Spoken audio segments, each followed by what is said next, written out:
Now, Eyewitness Sports. Welcome into WPRI OOT, full gang. This is something everyone needs to know about Ruthie. You like to sing, instead of talking sometimes, you just like sing. But that We didn't even start the show and you're already making fun of me. Theme song, a WPRI OOT theme song. You want to sing Instead it? of the- Or you could We'll sing it. we'll come up with We could something. do a little Can we duet. have Give us a Tyler couple Soft weeks. voice it? We just need a little. We just need a Is it little baritone? jingle. We need a little jingle. Yeah. All right. To like start the podcast. Anyway. But you'll be like, the highlights are in, instead of being like, the highlights are in. Except I do not sound like that. You actually, you have a pretty good voice. That's so nice. I have a background in musical theater and dance. All right, Yanni Caracas, Maury Hirsch-Gordon here to make fun of me all show long. Ruthie Polinsky. I'm Ruthie Polinsky. All right, we're going to go in recency bias here. Is that what we're doing? Yeah. Sure. Is that the right term? For sure. Celtics do nothing at the trade deadline. A little surprising here, and now I want your reaction. Do they have enough to go where they want to go? Oh, where do they want to go? Do they want to go to the NBA Finals? I think that's where they want to go. I don't think they have enough right now. I think Milwaukee is the clear favorite at this point. But I wanted them to do something because, generally speaking, teams that are right there and you have a shot at it, all the Celtic teams that have gone to the Finals over the years, you add a piece, even if it's a small piece at the deadline that sort of just puts you over. So maybe Danny Ainge didn't see that out there, but you see all these teams making moves that aren't even in contention necessarily.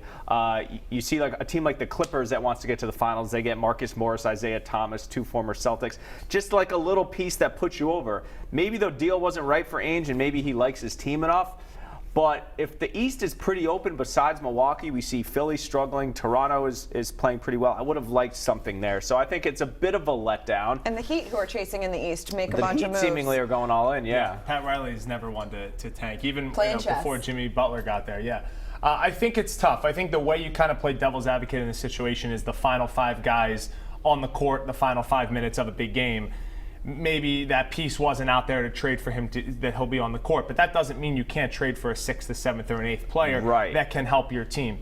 Sure, Jason Tatum, Jaylen Brown, and Kemba Walker are going to be your three studs. Those guys are good enough to get you to a championship. The big piece was a big man down low. Yeah. Clint Capella would have been great here. I don't think Enes Kanter can pull the team over. And Daniel Tice has played admirably this year as well. But unless maybe Robert Williams comes back and can be that rim protector type, I don't think they have quite enough to get to the championship. Yeah, I just don't think that they needed something. They needed something to get over this little maybe plateau that we're seeing them hit here. They're playing very well and they're playing fun and it's fun basketball to watch, but that's not enough to get you out of the East, let alone win a championship. And you know that's the end goal in Boston. Here's my other thing. They have all these like mid-round, first-round picks, and they were saying this on radio. Generally speaking, those picks don't amount to much. So if you have all these, just ship them away. Like all the mid to late round first rounders they've had over the year, none of those guys really popped. So send those out and get something that can help you now, because like I think they have 3 first rounders next year. Are those guys finding a spot on the roster? Are they going to Maine? Like you had 3 picks last year. There's just no room. So I think you had some bargaining chips to make a trade. And like you said, I would have liked a big guy. Yeah. I think it's especially frustrating when you see Jason Tatum and Jaylen Brown and even Kemba Walker playing at the level that they're playing, and they're just missing maybe one piece, and you feel like maybe this is the year that those guys can continue to play at this level. I mean, how often do you have one, maybe what could have been 2 All-Stars on the same roster? I mean, let alone your starting 5, and then you're just one piece away. Coming up next year once Durant gets back with Kyrie. So this is sort of a year that's fairly Feels open like it other could than have Milwaukee. been. Yeah. So they're not going to get to the finals. Is Yeah, that the it's consensus? not out of Right. realm. Yeah. Right. It's not maybe not get out of the East. Right. It's unlikely. All right, let's switch gears to college hoop. Yeah. The Rhody Rams are rolling. That was kind of a sing-songy. Yeah. Sorry. Sing-songy? Sing-songy. Rhody Rams are rolling. They've won 9 straight games, taken down VCU twice. They have 2 big games against Dayton that I think are going to be very telling as to, almost like a litmus test for this group. But seems like they're going to do okay in the A-10 and potentially get an at-large bid at this point. Are we confident that they're going to go dancing? If 10 is a lock to make the tournament, I'm putting them at about a 7 right now. and get back to You're me. saying confidence meter 1 to 10. 1 to 10. If 10 is a what? If 10 is a lock, you're a lock to make the NCAA tournament. Yeah. I'm at a 7 right now with the Rhody Rams. And that will jump to an 8 if they can beat George Washington on Saturday. GW, I think this could potentially be a sneaky game. It could be a trap game, not only because it's right before the Dayton game, the trip to Dayton. George Washington is significantly better at home than they are on the road. They're a young team. Jameer Nelson's son plays on that team. Jameer Nelson has a college-age kid? Jameer Nelson Jr. is a freshman right now. Well, at how GW. old was Jameer Nelson when he had that kid? He might have been in his 20s, early Maybe 20s. teens. Okay. But yeah, I'm at a 7 right now. They've got great leadership. Jeff Doughton and Cyril Langevin in particular, I have to give him a shout out. He has shown me a lot of maturity. The way he talks post-game press conferences like we've seen the last couple weeks. He has, and the way he's kind of verbalized it, and then also on the floor. I mean, he passes the ball, steals the ball. Last year it was get the ball, put your head down, and go get points. This year he's kind of looking for his other teammates. And the other big X factor is Tyrese Martin. How well can he play down the stretch? You know what you're going to get from Fats Russell. The bench has been great. I'm high on David Cox's squad this year. Yeah, they're so. Tyrese hit a couple threes the other night. Yeah, I think this is just such a fun group to watch, and they're playing that kind of brand of basketball that we saw 2 seasons ago with, you know, the Jared Terrells and the E.C. Matthews and the Stan Robinson, just that kind of like fun, energetic, stingy defense. Like they're just fun, and I think we are seeing that level of maturity from Cyril and Jeff and even Fats that we saw from Jared Terrell as just a stark, confident leader. And it feels like that was kind of the piece that kind of helped them get to, you know, the second round of the dance, which we could potentially see them happening here. Obviously, the big issue is I'm confident that they could potentially beat Dayton one of the 2 times.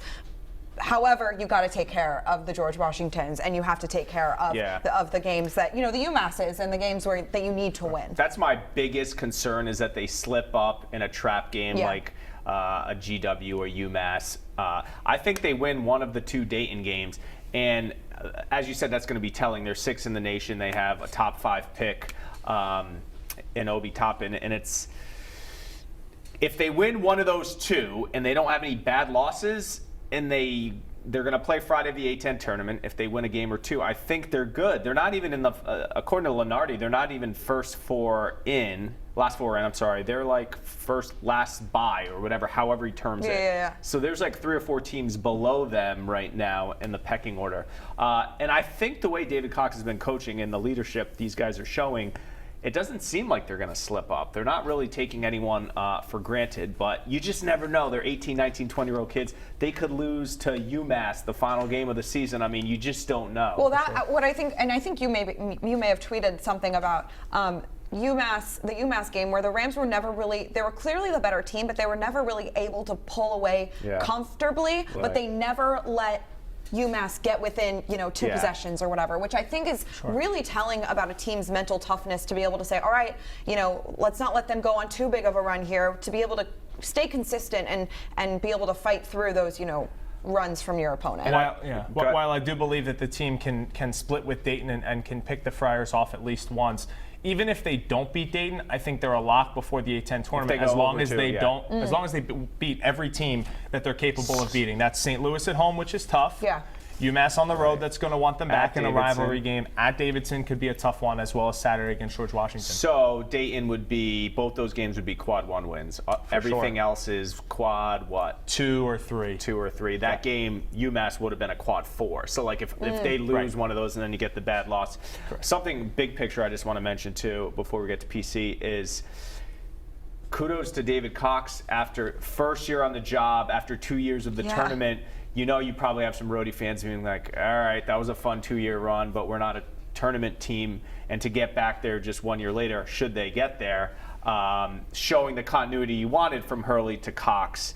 And obviously it comes with, the 2 seniors and the junior and Fats leading. So a program like URI, when you have a good class, when those guys are in their junior and senior seasons, like we saw with Martin and Matthews, those are the years you need to capitalize. And something about that UMass game too that I think, it's not really a big deal, that post-game scuffle that happened on the court.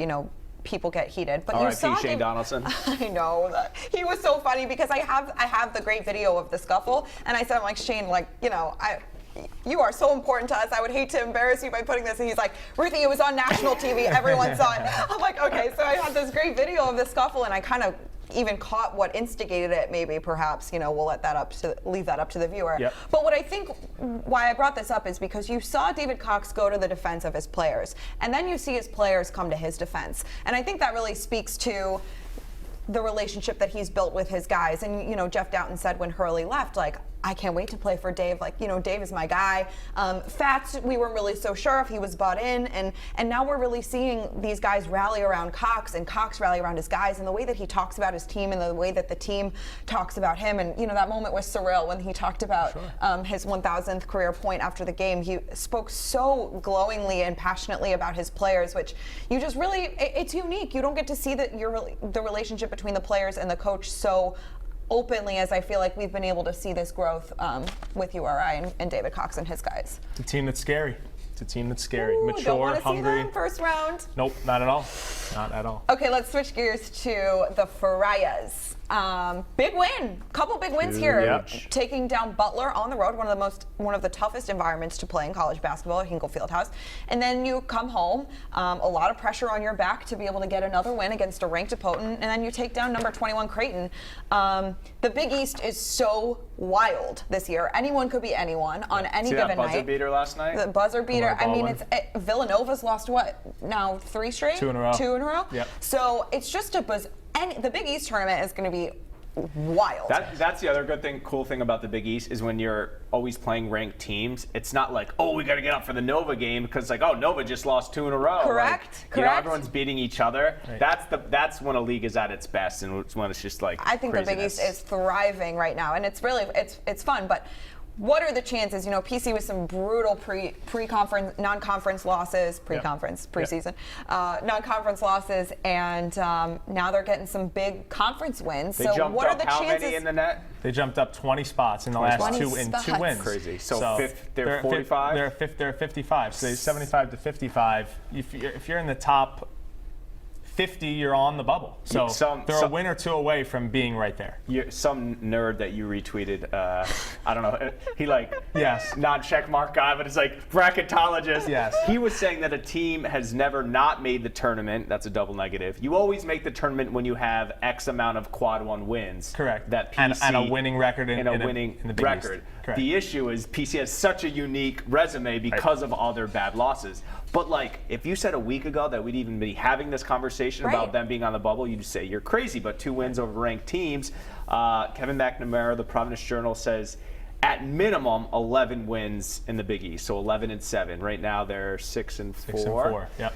And he says that has to come with a win over Seton Hall, who is another ranked team. That starts the conversation. So if they're 6-4 and they'd have to go 5-3 the rest of the way. That's not inconceivable. No. And then if they make a run in the Big East tournament, the best thing, obviously, that we've been saying all year long about the Big East is you get the opportunity for good wins, something URI doesn't have. Kick the door down. They need to stave off the scrubs, whereas PC has to beat the big boys. So they're in the conversation. Absolutely. I mean, they are not out of it. They are not out of it. It just shows you it's a shame, and we don't need to reharp on the out-of-conference schedule, but you lose a game at home to Penn, you lose against Long Beach State. Even if you just win 2 of those games, they're on the bubble, maybe even in the dance right now. They don't even have to do that much. But let's look forward. Outside of the road game at Villanova, which is a really tough place to play, this Providence team, if they play like they played on Wednesday night against Creighton, can win every single game. I'm confident in saying that.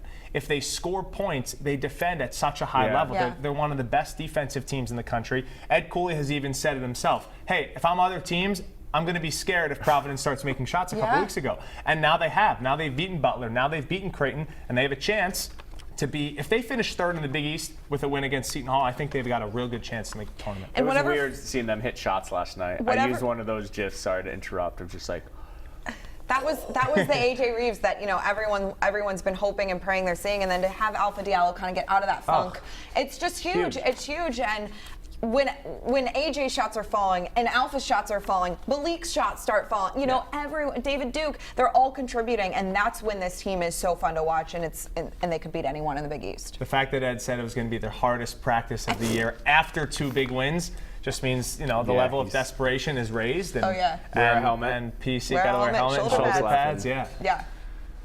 It's fun. It'll be good. We're lucky to have these hoops in this state. You look all PC decked out. Flash those sneaks.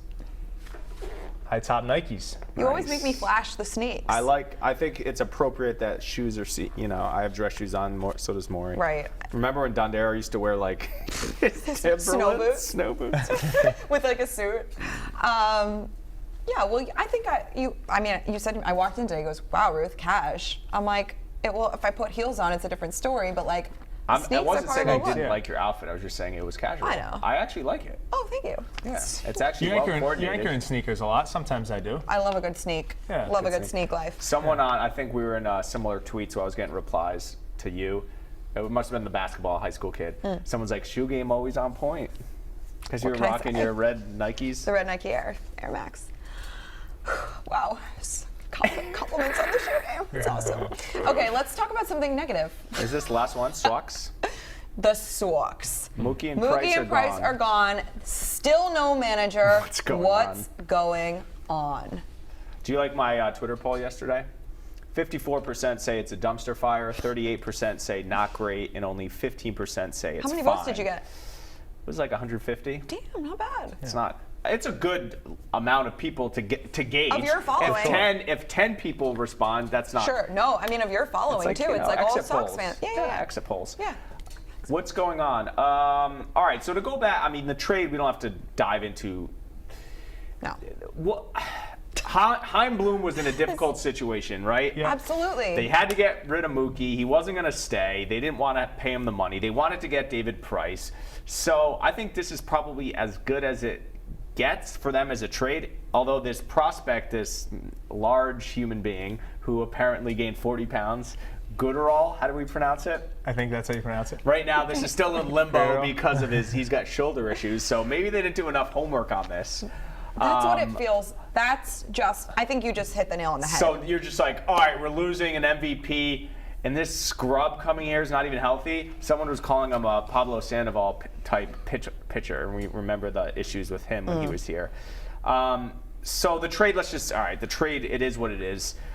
No manager. I guess they're waiting on the investigation. Spring training starts next week, pitchers and catchers report. They're being investigated by Major League Baseball. So I would have voted in my own poll dumpster fire because the team seemingly, they raise ticket prices, they trade their best player, they don't have a manager. If you're a Red Sox fan, you're saying, what's going on?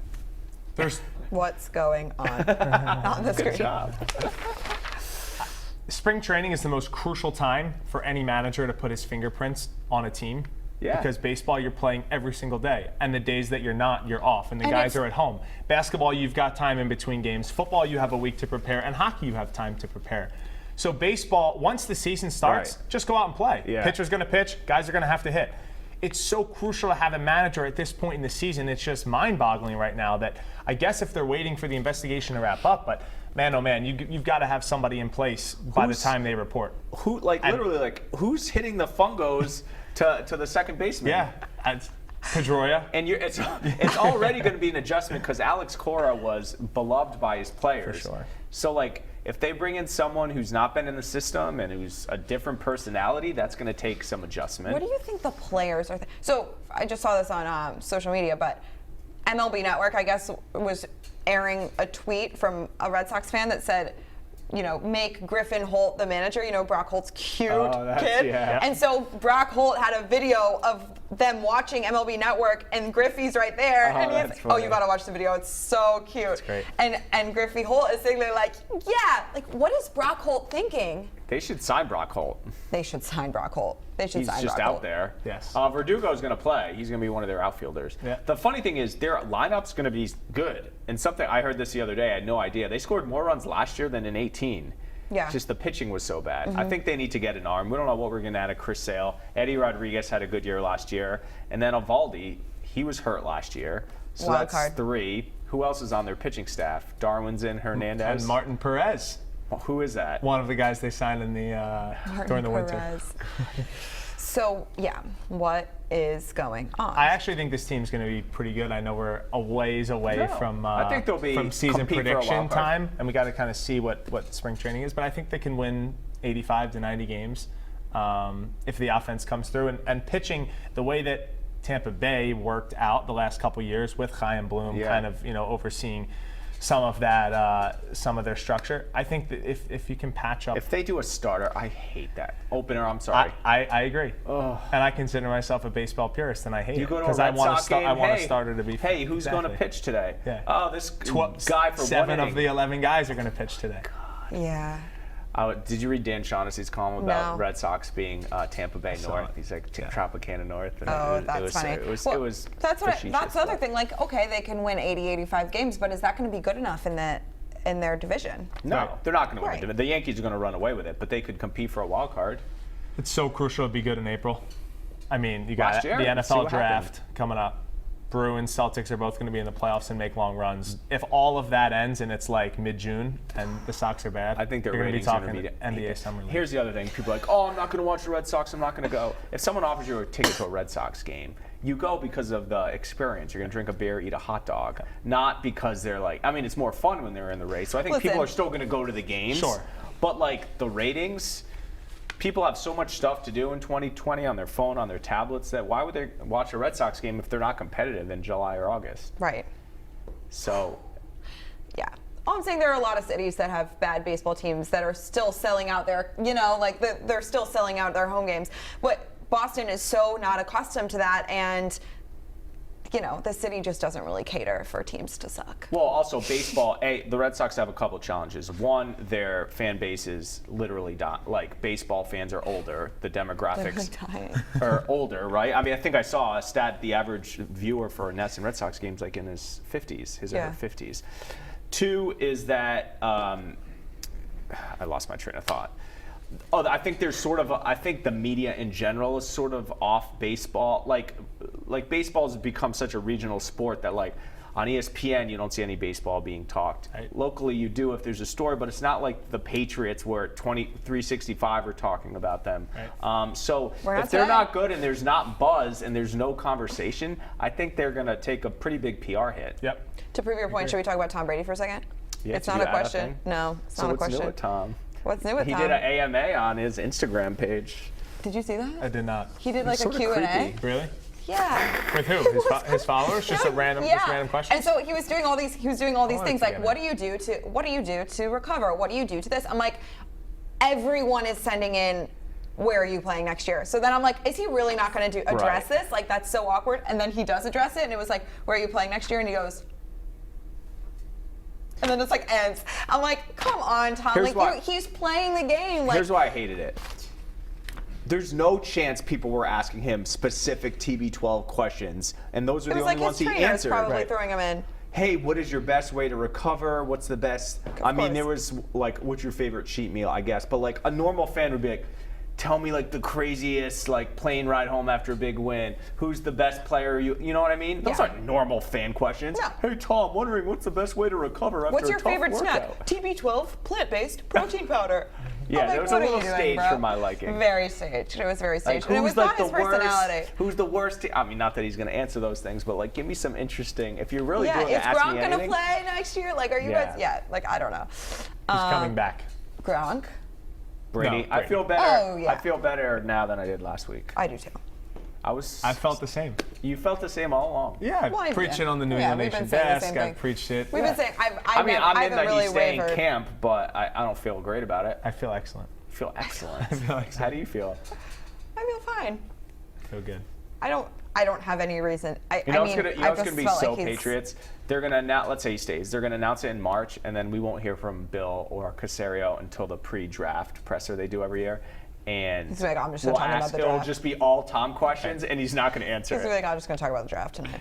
And then, and then it's gonna be May OTAs, and if Tom even shows up, like Right. that'll be the first time we hear from him about his new contract. We were talking about this last night. Like, if Tom does go elsewhere, which is probably unlikely, like, there will be no Patriots reporters at the Patriots opener. Like, they'll all just be like Yeah. wherever Tom's playing. Like, it's such a story. It's such a national story. Like, like Drew Brees is like whatever in the conversation of being the GOAT, and like he threw retirement out there. He threw like free whatever. Like he was gonna go somewhere else. Like that just wasn't even talked about. I think everyone just nationally. assumed Breeze is staying in New Orleans, Yeah, but yeah. you're right. Something compelling is if Brady went to the Raiders, There's several teams Vegas that he would could be go to that sweet. could play at Kansas City to open the season. Like Brady, regardless, could play in that game. Sure. You know, whether it's the Yeah. Patriots, the Raiders. I don't know if Tennessee's there. Yeah. Chargers are in the division. Chargers. Yep. Yeah. Wow. So Brady opening night in a Interesting. different uniform or the same one. But I think if it's Pats Chiefs, CBS will. The Raiders I think unis they are get to cover. sick. They get to hold a couple games. I love Raiders unis. The Raiders unis are great. That's why I love Such Shea an Raiders. unstable organization. yeah. Oh, I know. Such a Good dumb- unis though. And that's Great my thing unis. too. Like, I just can't. The reason I like Nashville as the best option is because it's your guy, Vrabel. Like, Yeah. you're not going to go play for some like janky Yeah. coach. Like, Although he probably respects John Gruden. I don't know about. Someone said something funny on But Sports Talk AB Radio. won't go there John, with him. John Gruden's favorite QB is always the one he doesn't have. Right. Yeah. yeah. He's never had good quarterbacks, really. How does Derek Carr feel? Apparently, he was salty when they brought it up to him the first time. Oh God. Derek Carr. He's a tool. Did you He's a watch? com- yeah. Oh, yeah. Hard Knocks? And then, Hard Knocks just happened 1 week too early because then it was all the like. Cryotherapy with Yeah. AB and his No, that feet. happened in the show. But what happened after Hard Knocks ended? Was that when he like went to the Patriots? Must have been. When they That was- released that him, was- remember yeah, it they was showed right. the video. Week 2, he played. Right. Yeah. Anyway. Should probably get AB. out of the studio. Yo. All right, everyone. Thanks so much for watching. For Yanni Caracas, Maury Hirschgordon, I'm Ruthie Polinsky. See you next time.